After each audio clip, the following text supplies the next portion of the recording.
you ever wondered if you're safe at school with those shootings that are happening all over the place? Or are you frustrated because no one is reading books anymore? Well, let's see which of these claims are based in actual data. I'm Christian Sokole, and you're watching Top 5. It's good to be back, guys. In the United States, many people believe that there are more mass shootings than there ever were before. For one reason or another, turns out that the statistics are simply confusing. It is true that the US has had the most shooting incidents, but that number does not account for the population. After all, a group of 50 people is less likely to have a shooter than a group of 500. Now, the mass shootings per capita index shows that the US is actually 7th in the table. That does not mean that US schools are the safest in the world, but they are most likely safer than any other building in the US. Be careful on the road, Jimbo. Car crashes are on the rise. Shut up, Brett. Car accidents are lower than they were in the 1950s. Whoa, I'm just looking out for you, bro. You know? Also, accident rates went higher in the 90s, so it wasn't because there were fewer cars, alright? I make videos on the internet for a living. Of course, I'm gonna be an angry, sad individual. And you drive safe.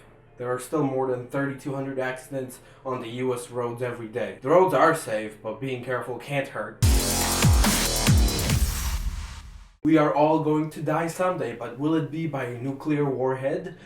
Not in this universe, because the number of nukes active today is less than a quarter of what it was in 1986. If there is a most promising chart in the decline of anything, it would be this one.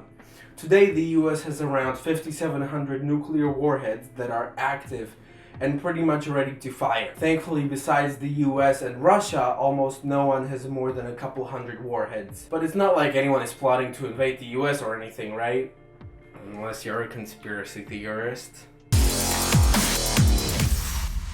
You better eat your plate, young boy. There are starving children in Africa. Although a lot of us have heard this sentence on repeat every dinner, it actually perpetuates a problem for those exact starving children. The agriculture industry has grown in far greater rates than the population. In fact, we have enough food to feed 10 billion people today.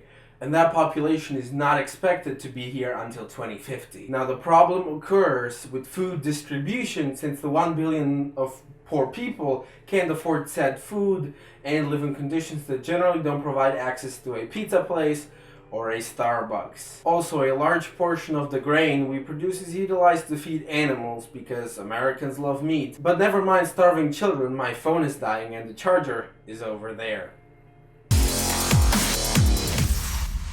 I don't know about you, but I've heard this one many times over. The world is not as good as it was X amount of years ago. Although my initial response is, shut up, Grandpa, nobody cares about your stories, it also turns out he's wrong. Not only do we live in one of the most peaceful times in the history of Earth, it has only been 26 years since my mom would have gotten shot or landed in jail for attending church because communism. Like, church was against the law until my parents' 20s. Could you imagine the US with a ban on church going?